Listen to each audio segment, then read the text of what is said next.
Today I'm going with a much more solemn update of things that I see going on right now and things that make me, upset for basically all Americans and people around the world.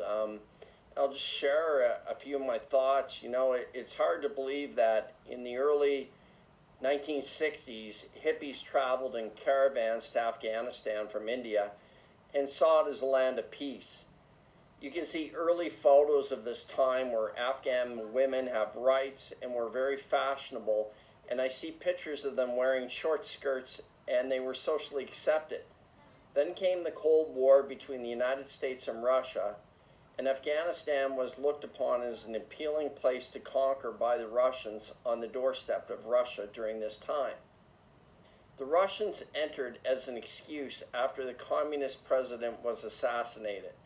Then the Americans supported the rebels with money and supplies. The most powerful group that rose out of this rebel group was the Taliban. It seems Afghanistan at one point was on the road to freedom and peaceful living and women's rights, and now it has descended into worse than a feudal state under warlords from 600 years ago.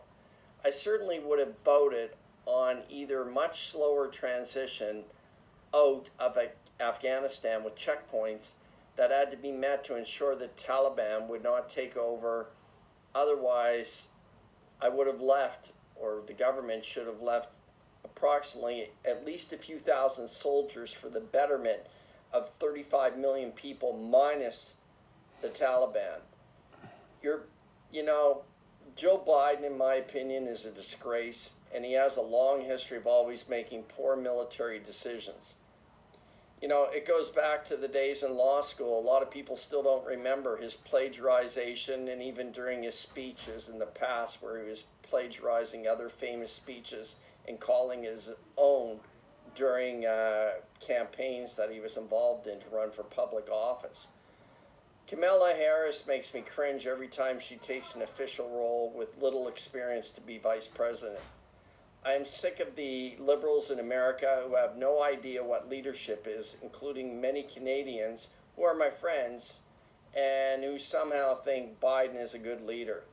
The most powerful country in the world is run by sub-intelligence morons. I didn't agree with Trump's position on the Afghanistan foreign policy, but what has happened happened under Biden's moronic watch. And right now you listen to Biden on television and his political rhetoric of why Americans withdrew, but let him tell that to the forced child brides that are happening right now every day and the rapes that are occurring every day. This idiot called Biden is an absolute disgrace to be our president. Now, one final thing of note, and just the way things are run in America with our big tech organizations, I can't post such a video blog on Facebook, as that organization is so closely aligned with Democratic interests that it would be instantly removed. So with that, it's not a super positive update from Travel Mike, but it is a realistic update of what's really going on. Over and out.